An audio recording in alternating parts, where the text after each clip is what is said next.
Welcome to the Motherhood Uncut podcast. In this podcast, Deb Rubin and I, Kate Kripke, bring to you all those conversations that, you might have with your best friend or your sister or someone that you're just needing to talk about the real stuff in motherhood with. We're going to bring to you conversations that are going to make you laugh. We love to laugh. Probably make you cry, and cry in the best of ways, move you, inspire you, help you feel seen and validated and less alone, because from where Deb and I sit, none of us should mother alone. Please pull up a chair, grab a cup of tea, coffee, a glass of wine, put in your earbuds, go for a walk.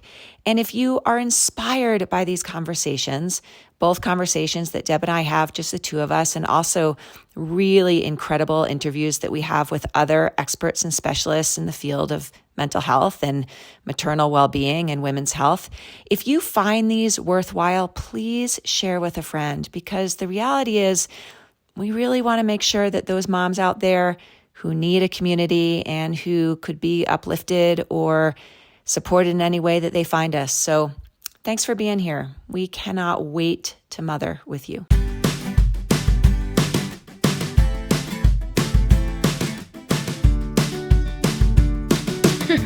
Hey everyone, this is Deb.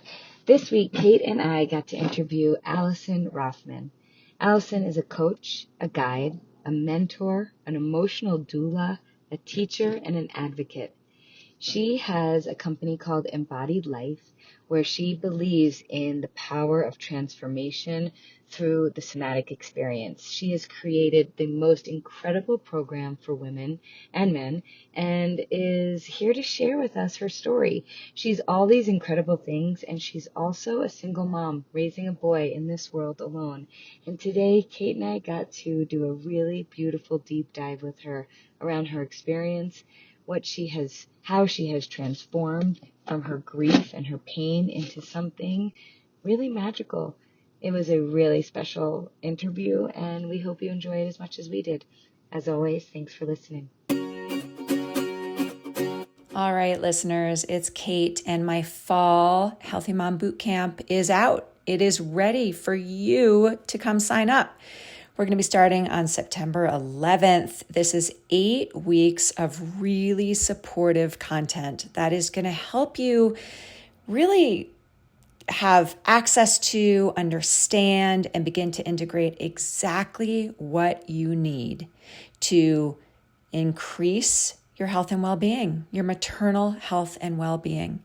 This, of course, is in service of your kids. So not only are you going to feel better when you are finished with this 8-week program and have more connections of moms just like you from all around the country who are committing to their mental health and well-being and taking control of it, not only are you going to feel better, but you're going to begin to see how your kids thrive and do better when you feel better. So it's time. I have a link in the show notes, and I have a 20% discount for you fabulous listeners. So use code Motherhood Uncut at checkout for 20% off, and I cannot wait to have you join this community. I'll see you there. Hey everyone, this is Deb. Oh, as we all know, the mother-daughter connection is like no other. It is intense and special and instrumental in both the lives of the mothers and the daughters. However, we know it can also be complex and challenging and even toxic at times.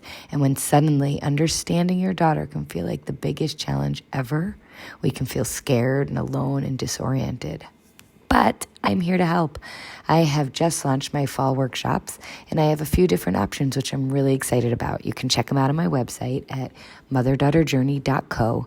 What I want to tell you is that I'm offering a few day-long immersive retreats, and I'm also offering a virtual deep dive on specific topics. The day-long options are hosted on Fridays, and if you're from out of town, you can make it a weekend in beautiful Boulder, where you can explore our majestic mountains and trails, eat amazing food, and just enjoy the Boulder lifestyle.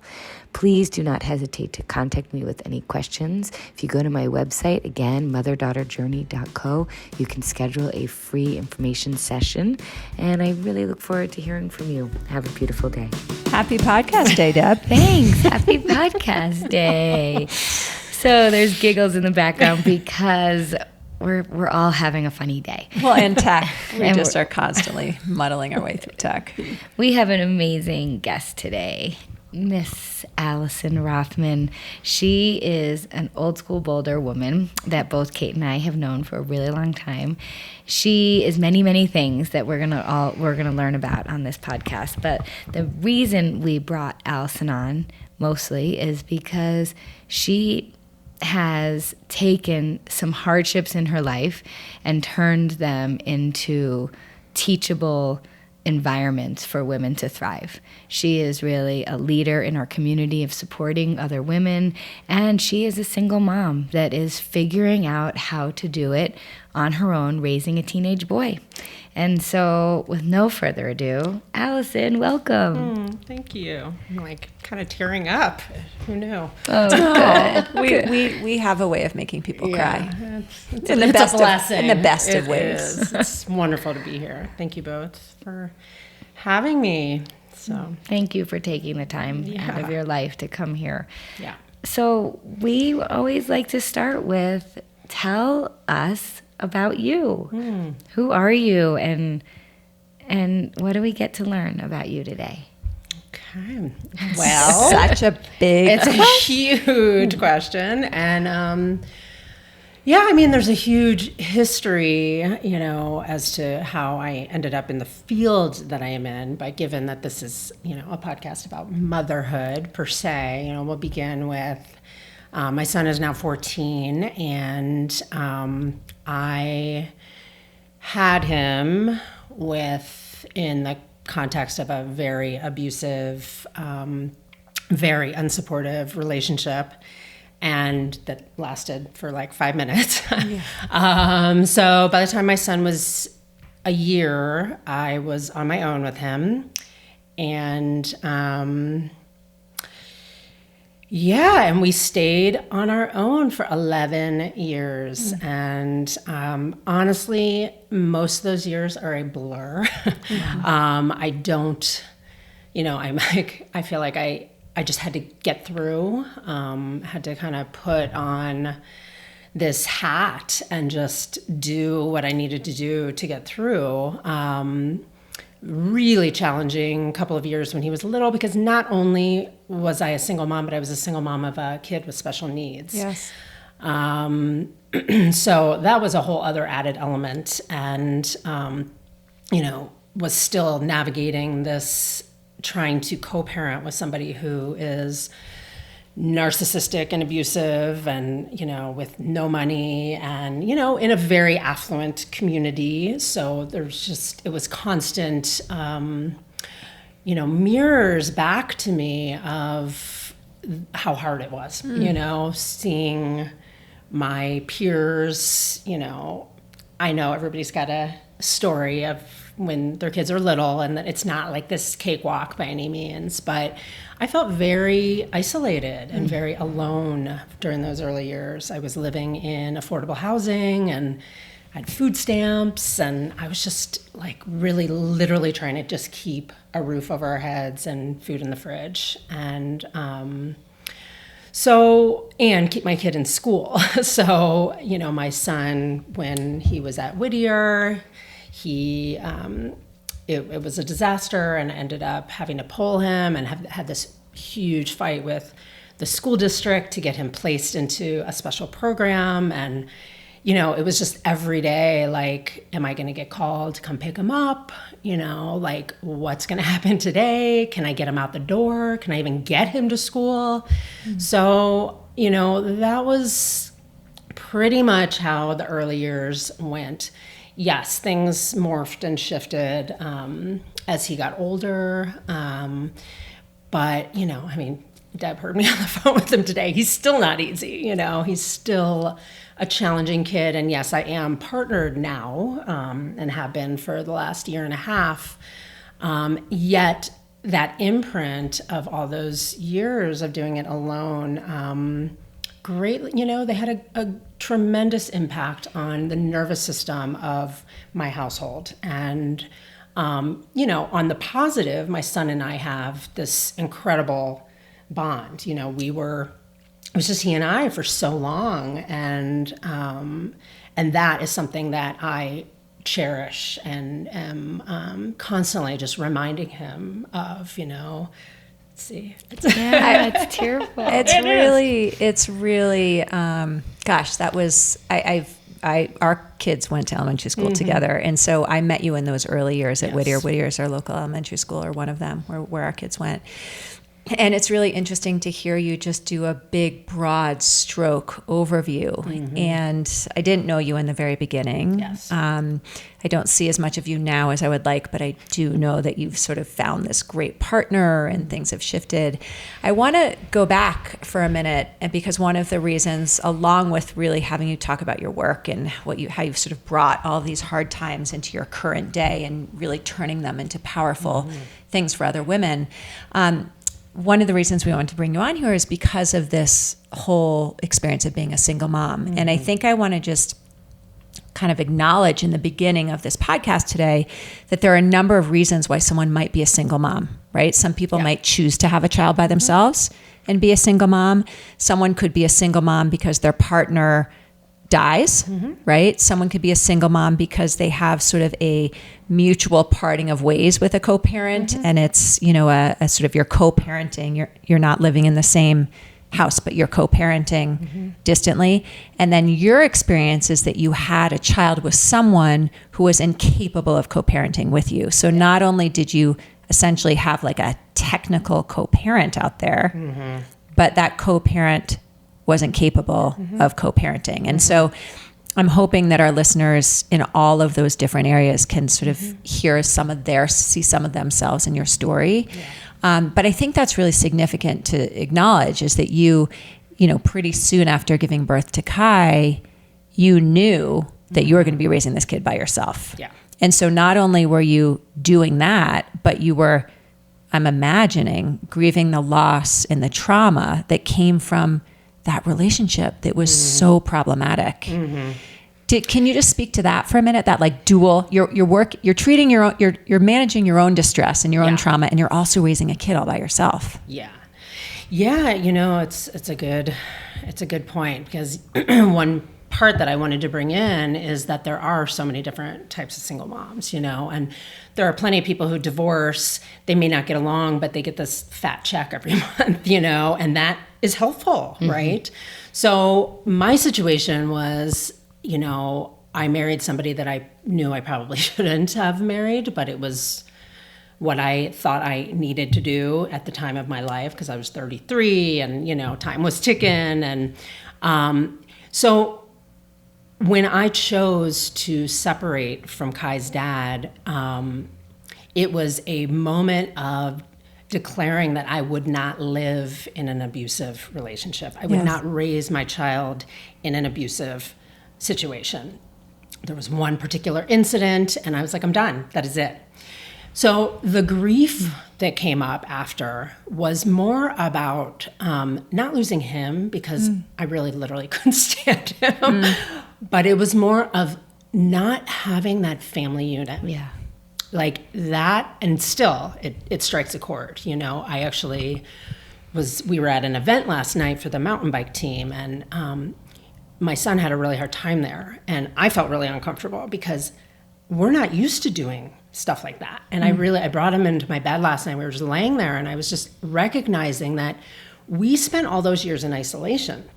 Yeah. We weren't in community, and some of it was my choice because I felt like an outsider, but I also didn't feel as though there was an openness to my configuration. And I can imagine that a lot of single parents feel that. Yeah, I think that is such an important theme to name. Yeah, because I feel like I know so many people that have separated, and suddenly they're not invited to the dinner parties anymore, or the double dates. And then when you bring that family part, like family journeying together, that is a really common story. Yeah. That must have felt awful. Yeah, it was something I adapted to. It just became, this is just my life. But it was, there was a lot of anger, I feel like, initially, and then it subsided into grief. And I did a lot of work over those years, just kind of mourning that I would never have that, never have that beautiful pregnancy and the beautiful birth and like a supportive partner and like this, it was like I was immediately put into this compromised position, and it was almost a relief when it was just he and I. It was so much easier, as easy as it can be. And now his dad's not in the picture at all. But those early years, it was, I had one family that actually invited us to things, and it's a woman that I, was roommates with in the 90s, and they're like family, but it was, I could go there because the other piece was that Kai, my son, was, as I said, special needs and would have these huge emotional outbursts. And I didn't necessarily have the resource to navigate him in a community setting where I didn't know everybody. Yes. So I was like, you know what? It's easier to just stay home. And so that's what we're going to do. We're just going to do our own thing. And, it was a huge surrender and a huge letting go. So yeah, I get that. Because I even remember when my kids would have huge meltdowns in community and I'd get embarrassed. And like if there was another mom there that would scoop up my kid and be like, it's okay, we've all been there, but to not feel like, not even want to take the chance if that's going to happen. Right. Another mom there or a partner to be like, I'm clocking out. You're on duty. Yeah, exactly. No, go. I'm really, you spoke, I've heard you say this so many times, and I'm really curious about what this looks like in real time for you. But you've spoken so much, and I think many people would feel the same way, about how you and your son have this really deep connected bond and attachment. It was just the two of you. You needed to learn how to stay connected because which I can only imagine was hard. Again, like Deb and I talk a lot on this podcast about how important it is to check out when you need to, so that you can check back in and be steady. And if it's all by yourself, you can't necessarily do that. So I guess a very open-ended question, you can take it wherever you want, but I'm curious to hear you talk a little bit about that. Like, how did you take care of yourself when you didn't have an extra set of hands to give you space to do that? And if you'd be willing to tell us a little bit about how you think your relationship with Kai changed and grew and emerged over time because it was just the two of you. You could go with either or both, but those are two places I'm really curious about. Yeah, that's a good question. I mean, in full transparency, those first couple years, not much. Right. And I mean, let's just put a huge heap of normalcy here. Yeah. Impossible to not struggle with depression and anxiety if you're doing something like that alone with no capacity to resource yourself. Exactly. Yeah. And he didn't sleep. Yeah. He was up, oh my God, like every hour. So my nervous system was just on fire all the time. But I had a turning point, probably he was about 3. And I was like, okay, like I'm literally going to drown if I don't do something drastic here. And he, at the time, was waking up at like 5:30 in the morning for the day. And I was like, I need to get up like a solid hour before him and meditate and have some time to myself to write, to move my body, to make my coffee, whatever it was. And that moment, I declared that I was going to do that, and I did, and I still, to this day, do.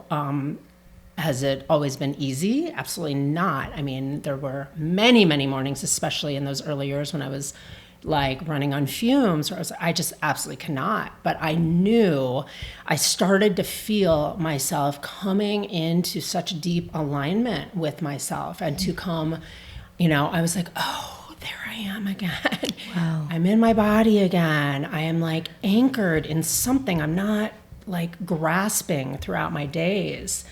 So that was a huge turning point for me. And I believe he was about 3. And then, I just learned to carve out just little moments. And those moments, I I started calling them like retreat moments. And sometimes it was like 5 minutes of like being in the bathroom, like shutting the door, like locking it sometimes, you know, looking myself in the mirror, taking some deep breaths. You know, sometimes it was sticking him in front of a screen so that I could take a nap. You know, taking walks. Like I just was like, I was trying to squeeze little moments of resource into the crevices, but it was not easy, even in midst of that. But again, the morning ritual was a game changer. And then I brought it into the evening ritual. And so while I started putting him in the bath when he was old enough to just occupy himself, and I would go into my bedroom and put my legs up the wall or lay over a bolster, and I would turn on the binaural beats and just get everybody like settled in, and so it was like bookending my days. So you know, that was really, you know, and then obviously once he was in school, in addition to working, I was like you know, very rigid about my self-care and making sure I was eating well and regularly and getting the exercise that I was craving and all of that so that I could show up and pick him up after school and actually have energy for him. It's so committed. Oh my God. I love the bookends. Yeah. It's like you created a container. And I just think that's so profound. I mean, that's actually a huge takeaway. Yeah. The bookends. Like people really need to remember that. I need to remember that. I'm also like so struck. I mean, two things. One, your deep commitment to him and how that directly correlated with your commitment to yourself. You were like, you just said it. You're like, I am gonna drown. It's just me. If I drown, he's fucked. Yeah. Right? Exactly. And I'm not willing to drown. And so I need to bookend. I need to do those things. That's hard to do, but obviously so important. And then I'm just sort of the term as you're speaking, and you know, I'm sure you're going to be able to relate to this, but the term good enough keeps coming up. What do I need to do to be able to show up good enough, well enough, right? Like, I'm not going to show up perfect because I'm like, I've got like 70% inside me today, or maybe 50%, or maybe sometimes only 20%. But like that, the importance of being willing to show up good enough. Yeah. It's so, it's profound. It's huge. And, you know, somebody once said to me, I think I was at like a naturopathic office, like just like begging for like help with Kai and his behavioral stuff. And just, you know, she looked at me and she was just like, you know, he needs one good parent, like truly. Yes. And you are it. Like, stop focusing on what his dad is not doing and how his dad is not showing up. He has you. And that was also a pivotal moment for me, you know, in recognizing that, because I was so concerned that he was going to be deeply impacted by those early years of, you know, there was so much arguing and, you know, even in utero, like bad stuff, you know. And I was like, okay, A, kids are resilient. B, there's always room for repair, you know. And I see, you know, I mean, absolutely he was impacted, but I know that I anchored him. Yeah.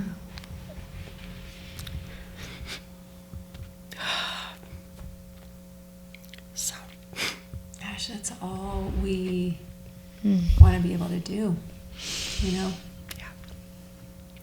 Yeah. You did anchor him. And, you know, you were a massage therapist originally, right? Yoga teacher, then massage therapist. And I know we haven't even gotten to her career yet. But if we get there, we get there. We'll get there. This is juicy. It's really important. Yeah. But to think you knew the importance of being in your body. And I think that that's a statement that can get tossed around, like, be embodied, what does that even mean? Like, being in my body feels scary right now, or being in my body is going to make me aware of how fast my heart's beating, or whatever. But I think on some level, that wisdom of knowing your relationship with your body through yoga, through touch, it seems like, and correct me if I'm wrong, but that was the anchor. Yeah, I mean, to me, it was even bigger than that because, when I was, I'd already for over 10 years been immersed in this world of holistic wellness and embodiment, through my own journey of healing from an eating disorder. And, I had gone to a treatment center when I was in my early 20s. And so I had all these, and I grew up a dancer. I mean, I had so many different tools that I was already, very aware of and had really taken into my life. And it was such a shock to my system because I got pregnant and I felt so shitty that I was so disconnected from my body. And it just carried into my postpartum time, and then just being in this abusive situation and then trying to raise him. So it really, when I look back, I was like, something shifted so deeply when I got pregnant. And it took me many years to really recover that and to come back to that and to remember, oh, you've got all that. You know all this, but it's really hard when you have a little one who's screaming, when you can't get yourself to the grocery store, when you can't, have a moment to take a deep breath. But, to me, it was just like this process of remembering, like it was this muscle that I knew I had in me, but it, just became very tainted for a lot of years, really beginning with a challenging pregnancy. Yeah. So, yeah. But they all feed together. But I think that was, I always imagined myself as this like dancing goddess pregnant woman. And I was like, I feel like shit. And I'm totally fat and I'm like miserable and I'm like this is not fun. There's nothing about this that's like goddess-like. This is not me. No, not at all. I love that you were saying remembering. Yeah. Because I think that so many pregnant people can relate to that. We lose our bodies. We lose our identity. We lose parts of our career sometimes. I mean, we lose friendships. Like there's so much loss in that process. And then we do have to remember to come back. Mm-hmm. Can I go back for a moment when Deb just said to you, or you said and Deb reflected that your job was to anchor him, and you were, a wave of emotion came over you. I'm wondering, we emote for so many reasons, right? I mean, all three of us sitting here in this conversation work with women and helping them move through difficult situations. And all three of us would yell from the rooftop, cry more, right? Like it's the moving of emotion. Yeah. I'm curious just to get in there with you, what that emotion is. Is that when you think about and reflect on, gosh, my only job was to anchor him. I just needed to anchor him. Is it sadness? Is it tenderness? Is it relief? Is it pride? Is it all of the above? What do you think you feel around that? I think it's a combination of all of it. And I think there's still this part of me because he still struggles. Yeah. So there is this part of me that's like, did I do enough? God, isn't that the freaking beast for all of us? Yeah. Am I enough? Did I do enough? Yeah. Did I get him enough support? Is he, now we're entering high school and I'm like scared, as I saw him sitting by himself at this event last night and doing what he does. And I'm like, have I done enough to get him anchored? And I feel very far away from him right now at this juncture of his development. It is far away at times. Yeah. And and he's a boy and I don't know what's happening with him, so there is this part of me that feels like, I do believe I did as much as I possibly could. Totally. I was so dedicated. I was so present. I put a lot of my own dreams, visions, goals aside to just get him stabilized and steady in himself. And I'm like, is he ever going to settle in to himself? And he may be one of those kids that it's not till he's in his 20s. I don't know. Gosh, I'm like, I can hear you ask, these are not the words you're using, but I can hear you asking yourself this question: was my good enough good enough? Yes. Like, you're like, I gave it my all. Yeah. But the question is, was my good enough good enough? And then you're reflecting on these things that Deb and I, sometimes we're like, we just talk about the same shit over and over on this podcast. But the topic being how hard it is to sit with our kids' pain and to tolerate the unpredictability and uncertainty in motherhood that is not going anywhere.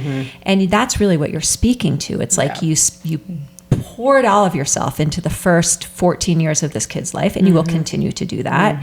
And he's entering high school, and you're just hoping and praying that your good enough was good enough. But the reality is, we never know how our kids are going to move through life. Yeah. And I mean, you have very valid reasons to wonder, meaning your background was not, you were not handed this easy deck of cards around becoming a mother. And all we can ever do is trust that we did our best and that our kids are going to be okay. And when we lose that, we start to spiral. Yeah. Do you have anything I feel like you have a million things you could say about that. I'm appreciating it all. I mean, what stands out for me is that he came into your bed last night, you know, and yeah, he might have been sitting alone. And as Kate said so beautifully, like, it's so hard to see our kids in distress. And then at the end of the day, when they have a mom or dad that loves them, that can catch them, I think that is what creates resilience. And like, you know, he chose you. And he chose this karma. And like, and I just have so much faith in that. And like, so whenever I think we start to question, was my good enough, which is such a great way to put it, it's actually kind of an unproductive question, you know, because it just has no answer. And it actually only activates our comparing mind. And there's no room for that in motherhood. Yeah. Like, if there's one thing we as moms I think need to do less of, or eliminate completely, is comparing, because we're all just on this journey and we need to just lift each other up constantly. And the thing that I've heard, I can't remember what episode it was, Deb, but you talked about this. The thing that I think is helpful also is for all of us, and just in this situation you're in, is to sort of trust, and I'm going to use a word that some people may resonate or may not, but trust that, you know, this is his karma. This is his journey. You can only do so much. Absolutely. Right? Yeah. That he has got to go through what he has got to go through in this lifetime to figure out what he wants and needs to be healthy. And especially now that he's 14. I mean, you don't have he's a strong kid. You'd have a whole lot of control over how he thinks and acts and all that stuff. And I think there's something freeing in that. Or I guess, let me ask it as a question. As a mom who's gone through all of this and raised him on your own, is there anything freeing about that, to recognize that you have your part to play and he has his part to play, and his life will be his life regardless of what you do or don't do? And you know, beyond the sort of general baseline of providing home and shelter and food and all of that stuff. Yeah. I'm getting there. Yeah. I mean, yes, I feel, you know, we actually sent him to Outward Bound this summer. 2-week jaunt. Was really hoping that it would be like... was it in Colorado? It was in Utah. Oh, you know, Kinley did one in California. Oh, she did? Year. Yeah. Did she love it? She did, but she did not want to go. Yeah. So anyway, back to Kai. I really wanted to go. He did want to go. He did. Yeah, he was. And for our listeners that don't know, Outward Bound is an outdoor leadership wilderness adventure program that Deb and I happen to both be instructors for in our previous lives. But it's hard. It's like really teaching discomfort and leadership and outdoor skills. Yeah. And I got the message like loud and clear that he needed a jolt. And I was hopeful that it would give him the jolt. And while I believe that he had this profound experience, it has not translated into our everyday life. And so, I think I'm sharing that as an example of, I'm at this point where I'm like, okay, like I really literally have handed him so many opportunities, and he has to start making some different choices. And I believe in him, that he can. And I have people come up to me all the time and they're like, Kai is one of those kids that like, he actually knows how to like talk to adults. He can make eye contact with them. I noticed that. You noticed that? Yeah, big time. And I was like, oh, I think it's because, he was raised by a single mom. It was just kind of like, he had to kind of like make do. He had to go to the bathroom in the airport by himself because he was a boy. I couldn't like go with him, just like little things like that. But I now, we had this encounter today, and I'm just at this point of like, okay, I'm going to keep holding this space of possibility, and I'm going to keep supporting. And he needs to start making some different choices, because I cannot hold it in the way that I have all these years. That's right. Yeah. Gosh. That's you holding steady. Yeah. And just knowing, actually, I'm going to quote Barbie. Oh, gosh. Good old Barbie. I haven't seen it. Yeah, there's a line that made me cry, and I might butcher it a little bit, but it's like, the mom's job is to hold steady so that the kid can look back and see how far they've come. And that's what you're doing. And I just have to say one thing about Outward Bound, and that is that I think the juiciness comes later. Yeah, just this so you know, not an instant thing. No big changes in our household either.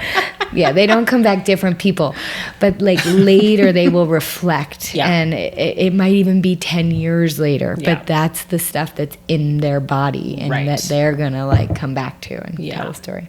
Yeah. So let's actually shift for a minute. As a woman that has survived an eating disorder, can you say that? Survived an eating disorder? Recovered from? Recovered. There could be survival. Recovering. Is it always kind of a... Everybody has a different journey. Perspective on that. I believe that you can be recovered. There are a lot of people who think that you are just always in recovery. I don't agree with that. Okay. So cool. I like your perspective. Yes. So there you were recovering. You were in your process. You got pregnant. You had this traumatic event happen. You started to change your lifestyle. You started to change you. You put all these things aside that you couldn't fulfill. And then when did that start to shift for you? To come back into like some semblance of...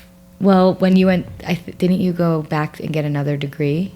Yes. When was that? Well, I started it. It took me a long time because I was like chipping away. And I started in a... dance movement therapy program when Kai was probably about 4. Yeah, that's massive. Just to even start a program with a 4-year-old as a single mom. I just have to I'm like having a little cheerleading dance because I think it's actually, you have not held back on the depths of the struggle, and yet you do these things. I just want to like empower other women to hear that, because I think it's so important. Go on. Thank you. Yeah. No, you're fine. I just knew I needed to keep moving forward. Not only because I knew I needed to create an income that was sustainable. I was like, teaching yoga and doing body work, and I was not enjoying the body work piece, and I knew I could not do that forever. And I've always known that I wanted to have a deeper impact. It just took some time. So yes, I started this program. I was really into it. Then, yet another event happened, the house fire, which we haven't even Oh my goodness, I remember about. that. I knew both of you that. So, Kai was 6. We came home to our house on fire. It was just, one thing after another. So, but I kept going, I kept chipping away. And, at some point in times, I was just taking like one class because I knew I had to keep some stream of connection to what I was like inspired by, or else I was just going to like become a puddle of like mush, Can I just, that I think is something that a lot of mothers miss. Yes. Mm-hmm. Yes. Understanding the importance of that. Yeah. And I don't know if you want to say anything more about that, but I think your recognition of needing that, even the fact that you are aware and to be able to reflect and say, what's missing? What do I need so that I can keep that spark, keep that passion, keep that purpose? Yeah. Keep an identity that's not just a mother. That's right. Yes. That's right. Okay. Yeah. Awesome. Go on. I mean, so many moms just give everything to their kids, and then their kids are like in high school or whatever, and they're like, okay, where the fuck am I? Like, where, what do I do? So, I mean, I just knew that I needed to keep moving forward. So, it took me quite a while. I eventually shifted out of dance movement therapy and moved into the more of the integrative health, wellness coaching, and ended up getting a master's in that. But I was still working along the way and bringing in all the tools, and studied a bunch of rites of passage work, movement-based rites of passage work. And so, it was just like years of gathering, all these different tools and resources in myself, and really taking them in and learning how to work with them in what I was dealing with, and simultaneously, just tiptoeing out into the world as to, okay, like, is this the direction I want to be moving in? Is this the offering that I want to be creating? And, it took time, but I always had that stream. And I really feel like that's really what kept me moving forward. Because there were many, even in midst of that, many moments of like, I could just collapse right now and just not. But you were doing, I mean, here's what I'm hearing. That So you're not saying I had to keep doing it because I had to make money. I had to keep doing it so that people didn't think I was lazy. You're like, I had to keep doing it because it was feeding a part of me. Yes. You were doing it for you. Exactly. And I think that intrinsic motivation, that motivation from inside is what keeps us going when things get really hard. Absolutely. Yeah. I also heard you say that I knew I wanted to make an impact. And that is like one of the biggest antidotes of depression, right? Is to serve others. And you were gathering all these little pieces in order to create something that serves others, which is where you're at today, which I just want you to talk about because it's so incredible. Thank you. Yeah, I may get emotional again here. Me too. I just struggled for a lot of years, and if I can help even one person to alleviate their suffering, then it feels like my service to the world. So it's not about the money. Yes, I need to pay bills, but it's truly from the deepest place of authenticity and truth and love and care for women in particular. And so, my work is my passion. It's, to me, it's my purpose for being alive. And I want to, yes, being a mother, of course, but I don't know how in depth you want me to. Well, I realize we haven't even named what I do. I mean, you're an integrative health coach now. Yeah. And wellness and health coach. Will you just explain to our listeners what you do? And before you go there, I just have to say your tears and emotion, it comes through in your writing. It comes through in how you show up. I mean, I actually did Alison's going to talk about her workshops, but I actually participated in one, so I got to be on the receiving end, and it is so authentic. And I just, everything that you're sharing right now is what I can feel when I'm learning from you. So I also, you just said something so, my heart can feel your heart, like Deb is saying, when you're talking about how important your work is and how you just want to, it comes with authenticity and love and caring. And, something that Deb and I both feel so strongly about is that we can't do that authentically for other people until we've done it for ourselves first. Exactly. Yes. And I almost see an experience, I could be making this up, but I almost see and experience your tears as not just coming from this deep well of love for your work and commitment and passion to the women you work with, but for your love for yourself and the commitment and passion for you and what you've been through. And so that is one of the biggest gifts in our professional work, when we can come to the work we're doing from a place of having shown up for ourselves first that way. Does that resonate for you? Absolutely. I mean, I feel like, especially in the recent months, for whatever reason, I think because I am now partnered and I can exhale a little bit. Yeah. And so there has been this kind of unwinding and really deep reflection of, holy shit, like, what did you go through? And you did it, And so, I mean, I am so devoted to showing up to the best of my ability every day, no matter what, has happened. Of really, not that I was ever in the victim mentality, but I definitely had many moments of like, why? Yeah. Why me? Like, seriously, like I felt like I was just being like knocked around. But what I know to be true is that it's the whole wounded healer, that there's so much potency during those years and so much learning and so much growth.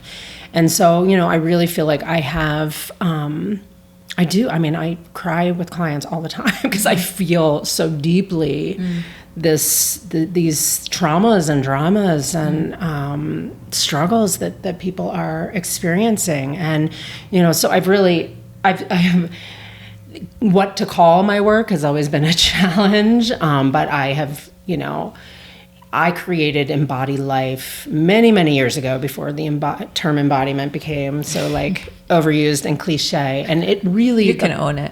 I'm owning it. You started I started the whole movement. We're all copying you.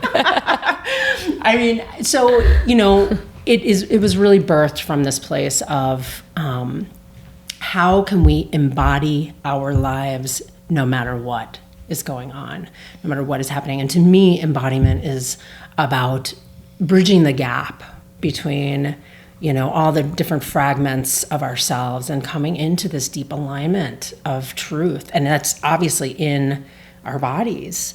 But it's so much bigger than that. It's just this deep well of knowing. So I've, called it body-centered holistic empowerment coaching, because that's just what I came up with. But I see myself more as like a guide, a mentor. I had a client call me an emotional doula. Oh. I feel like what I do is really help people to cycle emotions through their bodies so that they can, really break free of the holds that all these different life experiences have on them. I had a 2-hour session this morning with a client, and I've worked with her for years, but she knew she had this big piece to work with. And so it's always this combination of talking, and in the longer sessions I get people on the table. Sometimes there's movement, and I just feel like all the tools that I've studied and learned and experienced, I bring into this more holistic. I love both of you so much. You're both beaming at me. It's so sweet. Yeah. We believe in you. It's so good. Yeah. And so, that's in the one-on-one. But I also run retreats and events, and the event that Deb mentioned. And the longer retreats have just taken on this incredible life of their own. They are true rite of passage programs. this summer was just beyond. This summer, it was like 2 weeks ago, but maybe 3 weeks ago. But and it's a combination of embodied unwinding yoga, meditation, self-reflective writing, dance, movement, deep women's circles, food, or organic food, ceremony, ritual. This particular one has hot springs, and I feel like all these decades gave me this skill of holding space, safe space. I've learned how to create these containers, probably beginning as you used with my household, where women can be who they are and to release this gunk and bullshit and shame and just be in their like vulnerable real selves. I was blown away at the magnitude of this retreat, and it's given me hope for humanity. It's lit a fire in me that I'm like, okay, because I think, as women entrepreneurs, I just did this video about this.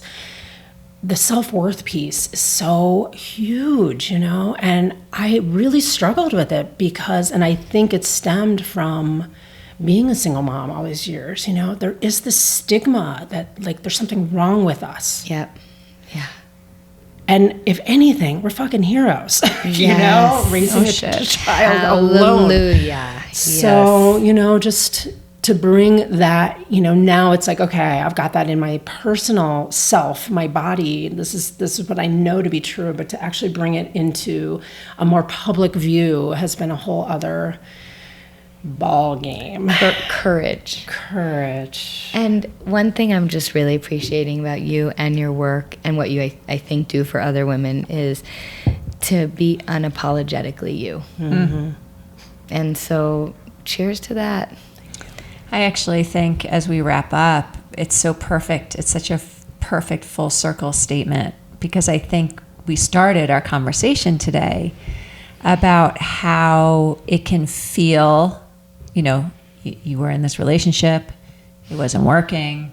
That's a very mild statement to say. You got pregnant, you had this kiddo, you were raising this kiddo by yourself, and then you had to remember who you were.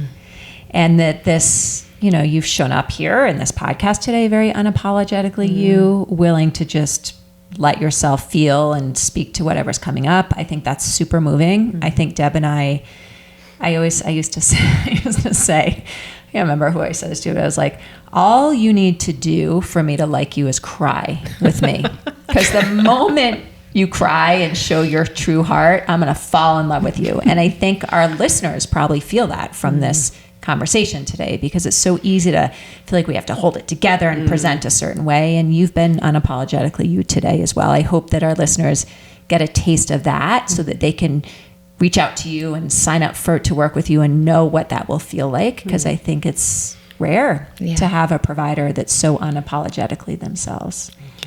And I'd actually, before you share with our listeners how we can find you, I actually would love our listeners to, maybe after you listen to this,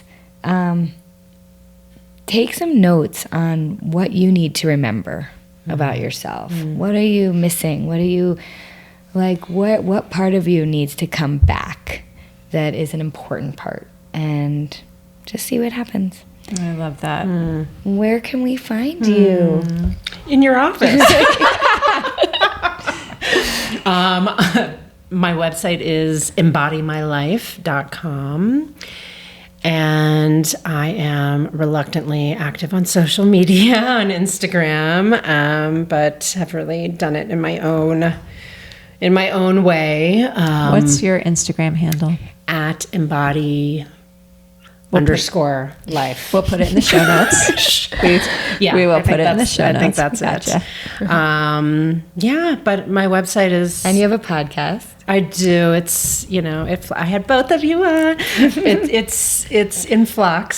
So... what's the podcast called? It's called Embodied and Awake. And it was a COVID project that I started really enjoying. So I did it for quite a while, and we're it's just not very consistent. But you have right a now. lot of, even if you're not releasing new episodes, you've got a lot of great episodes in your archive, so people can go and listen to those episodes. Yes. And, I think the main thing that would be a wonderful way to connect with my work, who I am, and hopefully gain some inspiration from, I do send out weekly-ish, sometimes bi-weekly emails, so to sign up for my email list. And I really pour a lot into these, and it feels like a true service. So They're really beautiful. We'll put a link to that in the show notes as well. thank you. Man. Yay. This was My awesome. heart is open. Me too. I know. Thank you. Thank you. Yeah, thank you. both so much. Big love your way. And thank you, treat. Kate, as Love always. you, Deb. Love you, babe. We'll see you next time, and about 7,022 times before then. Have a good day. Bye. Bye. Hey, listeners, we sure hope you enjoyed that episode. And if you did, we would really love for you to share this with a friend. So here's the deal. We're all in this together. And as a community of moms, we need to make sure that no one is left alone. So you can help us with that. Please share this episode or other episodes that you found useful for you. Please consider rating a review and rating this podcast, because when you do, it actually makes it more accessible to other moms who might be looking for podcasts that they would also find useful. So we are so grateful you're here. And if you were interested in just taking a minute or two to share and rate and review, Deb and I would be so grateful. Thank you for mothering with us.